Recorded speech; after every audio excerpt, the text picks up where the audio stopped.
ಕಲ್ಯಾಣದಲ್ಲಾಗಿತ್ತು ಅಂತ. ಅವಾಗ ಅವರು ಕೂಡ ಇತಿಹಾಸ ತಿದ್ಕೊಂಡು ಅರೆ ನಮ್ಗಿಂತ ಮೊದಲು 12ನೇ ಶತಮಾನದಲ್ಲಿ ಮಾನವ ಹಕ್ಕುಗಳಾಗಿ, ಮಾನವ ಘನತೆ ಗೌರವಕ್ಕಾಗಿ, ಕಾರ್ಮಿಕರಿಗಾಗಿ ಹೋರಾಟ ಮಾಡಿದವರು, ದುಡಿಯುವ ವರ್ಗಕ್ಕೆ ಹೋರಾಟ ಮಾಡಿದವರು ಯಾರು ಅಂದ್ರೆ ಬಸವಣ್ಣವರು. ಇಡೀ ಜಗತ್ತಿನಲ್ಲಿ ಸಮಾನತೆಗಾಗಿ ಯಾರ ಹೋರಾಟ ಮಾಡಿದಂದ್ರೆ ನಮ್ಮ ಶರಣರು. ಬಹಳ ಜನ ಹೇಳ್ತಾರೆ ಸಮಾನತೆ ಇಲ್ಲ, ಅಸ್ಪೃಶ್ಯತೆ ಇದೆ, ಹಾಗಿದೆ ಹೀಗಿದೆ. ಅವರೆಲ್ಲ ಕೆಲವೊಂದು ವಿಷಯಗಳು ತಗೊಂಡು ಹೋರಾಟ ಮಾಡಿದರು. ಆದರೆ ಬಸವಾದಿ ಶರಣರು ಸಂಪೂರ್ಣ ಸಮಾನತೆ, ಅದರಲ್ಲಿ ಜಾತಿ, ಪಂಥ ಮತ್ತು ವರ್ಗ, ವರ್ಣ ಇವೆಲ್ಲಕ್ಕೂ ಕೂಡ ಅವರು ಸಮಾನತೆಗೆ ಹೋರಾಟ ಮಾಡಿದ್ರು. ಅವರು ಬ್ರಾಹ್ಮಣ ಬೇರೆ, ದಲಿತರು ಬೇರೆ, ಶೂದ್ರರು ಬೇರೆ ಅಂತ ಹೇಳಿಲ್ಲ, ಎಲ್ಲರೂ ಒಟ್ಟುಗೂಡಿಸಿದ್ರು.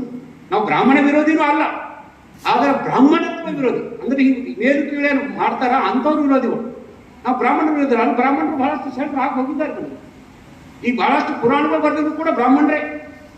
ಬಸವ ಪುರಾಣಗಳು ಬರ್ದಿದ್ದು ಚಾಂದ್ರಸರಾಗ್ಲಿ, ಭೀಮಕವಿ ಆಗಲಿ, ಹರಿಹರಾಗ್ಲಿ, ರಾಘವಂಕಾಗ್ಲಿ ಇವರೆಲ್ಲರೂ ಬ್ರಾಹ್ಮಣರೇ. ನಮ್ಗೆ ಅವ್ರ ದ್ವೇಷ ಇಲ್ಲ. ಬಹಳ ಜನ ತಿಳ್ಕೊತಾರೆ ನಮ್ಮ ದೇಶ ಮಾಡ್ತಾರೆ ಇವರು ಅಂತ. ಹಂಗೇನು ನಮಗೆ ದ್ವೇಷ ಇಲ್ಲ. ಆದರೆ ನೀವು ಬಸವಣ್ಣಿಗೆ ಯಾವಾಗ ತುಳಿಯಾಕ ಬರ್ತೀರಿ, ನಾವು ನಿಮ್ಮ ವಿರೋಧಿಗಳು.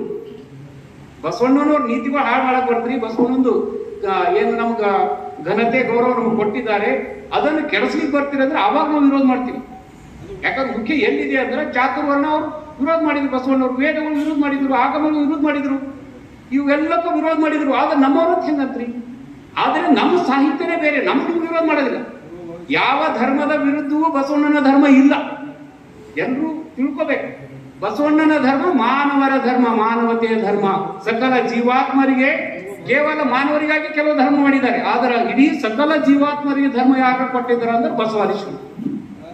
ಅದರಲ್ಲಿ ಎಲ್ಲಾ ಪ್ರಾಣಿ ಪಕ್ಷಗಳು ಕೂಡ ಬಂತು. ಆದ್ರೆ ಇನ್ನೊಂದು ವಿಷಯ ಹೇಳಕ್ ಬೈತೀನಿ. ಕೆಲವರು ಏನ್ ಮಾಡ್ತಾರ, ಈ ಸಾಹಿತ್ಯ ಬಂತೇನು, ಇವ್ರು ಹಿಂಗೆ ಬರ್ದಾರೇನು ಕೇಳ್ತಾರೆ. ಯಾವ ಒಂದು ಧರ್ಮಗಳು ಈ ನಮ್ಮ ಜಗತ್ತಿನಲ್ಲಿ ಉದಯ ಆಗಿವೆ, ಎಲ್ಲಾ ಧರ್ಮಗುರುಗಳು ಕಾಲ ಆಗಿದ ಮೇಲೆ 100 ವರ್ಷ ನಂತರ, 100 ವರ್ಷ ಕೆಳಗಂತೂ ಯಾವುದು ಗ್ರಂಥ ತಯಾರಾಗಿಲ್ಲ. ಅವ್ರು ಯಾವುದೇ ಧರ್ಮ ಗುರುಗಳು ಆಗಿರ್ಬೋದು, ಅವ್ರ ಕಾಲ ಆಗಿದೆ, ಅವ್ರು ಮರಣ ಹೊಂದಿದ ಮೇಲೆ 100 ವರ್ಷ ನಂತರ ಗ್ರಂಥ ತಯಾರಾಗಿದೆ, ಎಲ್ಲಾ ಧರ್ಮ ಗ್ರಂಥಗಳು. ಇಲ್ಲಿ ನಮ್ಮ ಬಸವಾದಿ ಶರಣರು ತಾವು ಜೀವಂತಿದ್ದಾಗೆ ಅನುಭವವನ್ನು ಪಡೆದು, ಅನುಭವ ಮಂಟಪದಲ್ಲಿ ಅನುಭವದವನ್ನು ನುಡಿಗಳು ಕಂಡು, ಅವರು ಸ್ವಂತ ಕಷ್ಟ ನಷ್ಟಗಳನ್ನು ತಿಳ್ಕೊಂಡು ಯಾವ ರೀತಿ ಒಂದು ಸಮಾಜವನ್ನು ತಿದ್ದಬೇಕು, ಯಾವ ರೀತಿ ಸಮಾಜವನ್ನು ಸುಧಾರಿಸಬೇಕು ಅನ್ನೋಂಥ ಒಂದು ಕಲ್ಪನೆ ಇಟ್ಕೊಂಡು ವಚನಗಳು ಬರೆದು, ಸ್ವಂತ ಕೈಯಲ್ಲಿ ವಚನಗಳು ಬರೆದಿದ್ದು. ಯಾರಾದ್ರೂ ಇಡೀ ಜಗತ್ತಿನಲ್ಲಿ ಧರ್ಮ ಇದೆ ಅಂದ್ರೆ ಅದು ಲಿಂಗಾಯತ ಧರ್ಮ. ಬೇರೆ ಯಾರೋ ಹುಟ್ಟು, ಯಾರೋ ಏನು ಹೇಳಿದ್ರು, ಎಲ್ಲೋ ಕಥೆ ಹೇಳಿದ್ರು, ಇವತ್ತಿನ ಭಾಷಣ ಮಾಡಿದೆ ನಾವು, ಶ್ರೀಕಾಂತ್ ಸ್ವಾಮಿ ಯಾರೋ ಹೇಳಿದ್ರೆ ಯಾರೋ ಬದಲಿರ್ತೀರ, ಅವ್ರು ಹೊರ ಹೋಗಿದ ಮೇಲೆ ಎಲ್ಲ ಹಂಗೆ ಹೇಳಿದ್ರಿ ಹಿಂಗೆ ಹೇಳಿದ್ರಿ ಅಂದ್ರೆ ಆಗ್ಬೋದು. ಆದ್ರೆ ಹಂಗಿಲ್ಲ, ಲಿಖಿತ ಇದೆ. ಲಿಖಿತ ಇದ್ದರೆ ನಮ್ಮವ್ರು ನಂಬಲ್ಲ. ನೋಡ್ರಿ ಎಂತೆಂಥವ್ರು ಹೇಳ್ಯಾರ, ಹುಡುಗವ್ರು ಹೇಳ್ಯಾರ, ಒಳ್ಳೆಯವ್ರು ಹೇಳ್ಯಾರ, ಅಂಬಿಗರ್ ಚೋಡೆ ಹೇಳ್ಯಾರ, ಈ ದಲಿತರು ಹೇಳ್ಯಾರ. ಇಂಥ ವಚನಗಳು ಎಷ್ಟೆಷ್ಟು ನಿಮ್ದು ಮಾದರ್ ಚೆನ್ನೈನವ್ರು ಹೇಳ್ಯಾರ, ಅಂಬಿಗರ್ ಚೋಡೆ ಅಂತೂ ನೀರಾಗ ನೆನೆ ಕೊಡ್ರಿ ಅಂದ. ಇದು ಇಷ್ಟು ಹಾಡು ವರ್ಡ್ಗಳು ಆಡ್ಯಾರ. ಯಾರು ಸಮಾಜ ಸುಧಾರಣೆಗೆ ವಿರೋಧ ಮಾಡ್ತಾ ಇದ್ದಾರೆ, ಯಾರು ದೇವರ ಪರವಾಗಿ ಇಲ್ವೋ ಅಂಥವ್ರಿಗೆ ಏನ್ ಮಾಡ್ಬೇಕು ಅನ್ನೋದು ಎಲ್ಲ ಕೊಟ್ಟರು. ಮಡಿವಾಳ ಮಾಚಿದೇವರಾಗ್ಲಿ, ಹಡಪದ ಅಪ್ಪಣ್ಣವರಾಗ್ಲಿ, ಇಂಥ ಒಂದು ದೊಡ್ಡ ಮಹಾತ್ಮರು ನಮ್ಮಲ್ಲಿ ಆಗೋಗಿದ್ದಾರೆ. ಅವರೆಲ್ಲರೂ ಲಿಖಿತವಾಗಿ ಬರ್ಕೊಟ್ಟಿದ್ದಾರೆ. ನಾವು ಇದರಲ್ಲಿ ಕುಗ್ಗೋದು ಬೇಡ. ನಾವು ನೇರವಾಗಿ ಹೇಳ್ಬೇಕು, ನಮ್ಮ ಶರಣರೇ ನಮ್ಮ ಸಾಹಿತ್ಯವನ್ನು ಸ್ವಂತ ರಚನೆ ಮಾಡಿದ್ದಾರೆ. ಯಾವ ಒಂದು ಸಾಹಿತ್ಯವನ್ನು ಆಧಾರವಾಗಿ ತೆಗೆದುಕೊಂಡಿಲ್ಲ. ಈ ವಿಚಾರಗಳೇನು ಭಾರತ ದೇಶದಲ್ಲಿ ಇಲ್ಲ, ಇಡೀ ಜಗತ್ತಿನ ವಿಚಾರಗಳು ಯಾವಾಗ ಹೊಸದಾಗಿ ಬಂದವು ಅಂದ್ರೆ ಅವೆಲ್ಲರೂ ಶರಣರ ವಿಚಾರ. ಪಾರ್ಲಿಮೆಂಟ್ ಇಂಗ್ಲೆಂಡ್ ತಯಾರಾಯ್ತು ಅಂತ ಹೇಳ್ತಿರ್ಬೋದು, ಡ್ಯಾನಾ ಕ್ಲಾರ್ಕ್ ಮಾಡಿದ್ದಾರೆ ಅಂತ ಹೇಳಿದ್ರು. ಆದ್ರೆ ಅವ್ರು ಮಾಡಿಲ್ಲ ಅಂತ ಹೇಳಿ ನಮ್ಮವ್ರು ಪ್ರೂವ್ ಮಾಡಿದ್ರು. ಯಾವಾಗ ಅನುಭವ ಮಂಟಪದ ಪ್ರಜಾಪ್ರಭುತ್ವ ಮಾದರಿ ಈ ಜಗತ್ತಿಗೆ ಕೊಟ್ಟನವ್ರು ಯಾರು?